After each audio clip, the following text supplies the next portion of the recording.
त्यहाँ गएर कहाँ कति तौलको भयो होइन त्योहरू सबै सोध्नु अहिले कसैले दियोस् यता गएर गर्नु उसले चाहिँ तपाईँले भन्नु पऱ्यो मेरो बच्चा चाहिँ स्वास्थ्य धाम भएको अनि 2 केजीको बच्चा भएको हो त्यहाँ डाक्टर नर्सले चाहिँ के गर्नुपर्छ मलाई थाहा छैन यो खोला थाहा अलिकति खोलिदिनु न बहिनी रुयो पहिला होइन उहाँ तपाईँ यता बस्नु उहाँ आउँदै हुनुहुन्छ यहाँ बस्दा हुन्छ र कुर्सीमा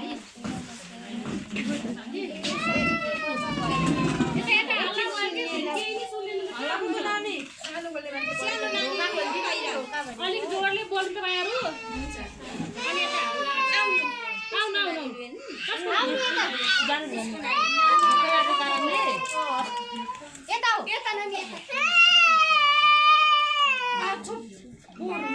नानी बोकाइ अलिक भएन जस्तो छ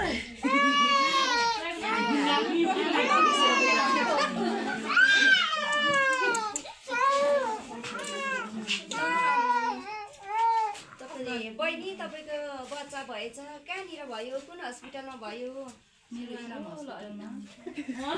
ए अनि बच्चाको तौल कति थियो त मेरो 2 केजीभन्दा कम बच्चा भएको कारणले हस्पिटल गएर सिस्टरहरूले मलाई चाहिँ अब बच्चा कम तौल भएको कारणले गर्दाखेरि खै मायाको अँगालो कि खै के भर्न लगाएर लगाउनु भन्नुभएको छ त्यो तरिका चाहिँ मलाई अलिक थाहा भएन अनि सिक्नको लागि मैले बोलाएको भेट्नलाई खोजेको थिएँ ए ठिकै छ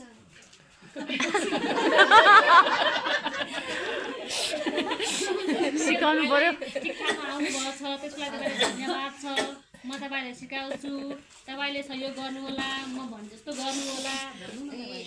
ठिकै छ तपाईँ ठिकै ठाउँमा आउनुभएछ होइन अब तपाईँको नानीलाई मायाको न्यानो अँगालोमा राख्नुपर्छ होइन मैले जानेको तपाईँलाई सिकाउँछु तपाईँले पनि अब राम्ररी राख्नु होला होइन बुझ्नु भएन भने सोध्नु होला होइन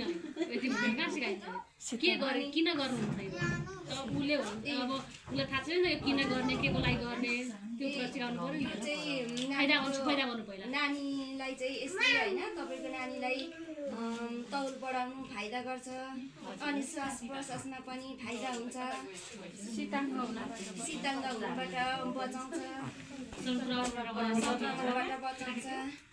त्यसैले गर्दा चाहिँ नानीलाई मायाको अँगालोमा राख्नुपर्छ अनि यो चाहिँ हप्ता दिनसम्म 2 घन्टादेखि 3 घन्टासम्म होइन गरिराख्ने अनि त्यस पछाडि चाहिँ तपाईँ नजिकको स्वास्थ्य चौकीमा गएर स्वास्थ्य तौल जाँच्ने अनि कति वेट बढ्यो बढेन भनेर थाहा पाउने अनि कति वेटसम्म गर्ने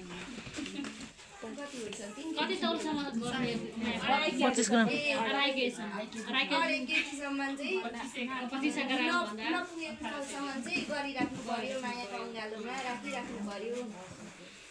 हुन्छ धन्यवाद धेरै धेरै उहाँलाई के भन्छ भने यो गर्नुभन्दा पहिला तपाईँले सबै थोक गरिदिनु होइन उसलाई फाइदा पनि गरिदिनु भयो होइन तपाईँ किन गर्ने भने हाम्रो हात पनि त सङ्क्रमण हुन्छ नि त हात धोएर यो गर्नु भन्नुलाई के यो गर्नुभन्दा पहिला हात धुनु 6 किसिमको हात थाहा छ नि हेर मलाई अब यो हाम्रो नानीलाई चाहिँ मायाको अँगालोमा राख्नुभन्दा अगाडि चाहिँ राम्ररी 6 स्टेपले हातहरू सफा गर्नुपर्छ पहिलो स्टेप साबुन लाउने मजाले यसरी मार्ने अनि यसरी यसो गर्ने अनि यसो गर्ने दोस्रो स्टेप भयो होइन अनि यो भनेको तेस्रो भयो अनि चौथो यसो भनेको चौथो भयो यता र यता फर्काएर गर्ने होइन अनि त्यसपछि पाँचौँ भयो त्यो भयो पाँचौँ यस्तो गरेर चाहिँ मजाले मार्ने अनि यसो पनि यसो गरेर नहल्दा मजाले यसरी मार्ने अनि त्यस पछाडि यहाँ भएको छैटौँ महिलाहरूको लागि चाहिँ यसरी मार्ने मजाले दुईपट्टि त्यहाँदेखि चाहिँ नमार्ने चाहिँ हात धुने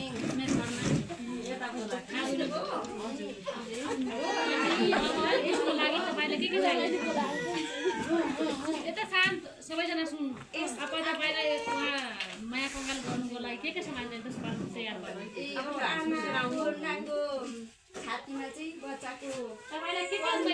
त्यो लुगा किताबको कपडा पार पार्नु पर्यो टोपी पन्जा हातमा लगाउने पन्जा मोजा मोजा अनि म न्यापकिन बनाउने तरिका न्यापकिन सिकाइदिन्छु हजुर न्यापकिन बनाउने तरिका म सिकाइदिन्छु तपाईँलाई त्यस्तै घरमा पनि गर्नु त्यस्तै त्यो घरमा गर्नु पनि भन्दाखेरि न्यापिङ लुगा गरेर फुल राख्नु होला।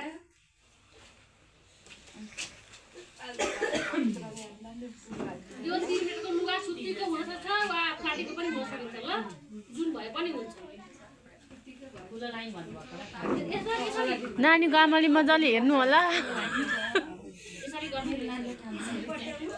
नानीको काई चाहिँ सिरियस छ नि मजाले ल टाइट गरेर फेरि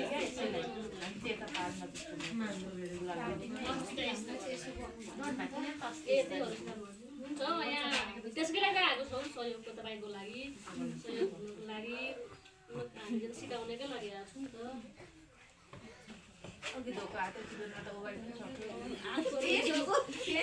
थिएन के अगाडि बढेको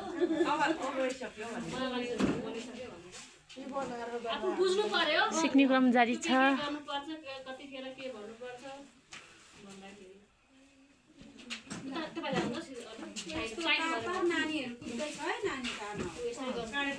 आउनुहोस् आधी उठ्नु पर्यो कि फेरि तपाईँ आधी उठ्नु पर्यो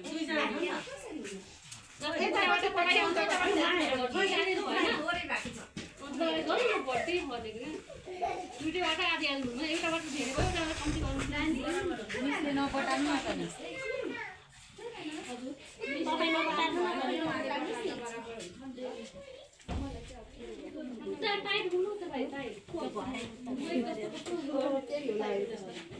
भयो होला हौ तपाईँको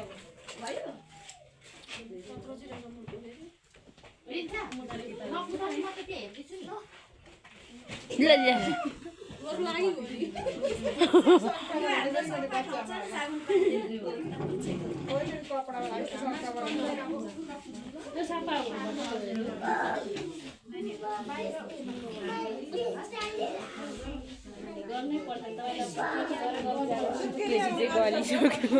नानीको आमा गलिसक्यो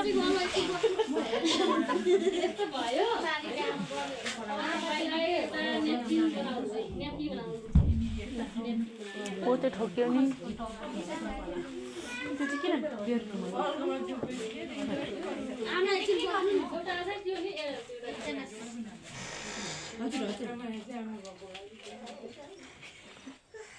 ठोक्यो आज डह्रो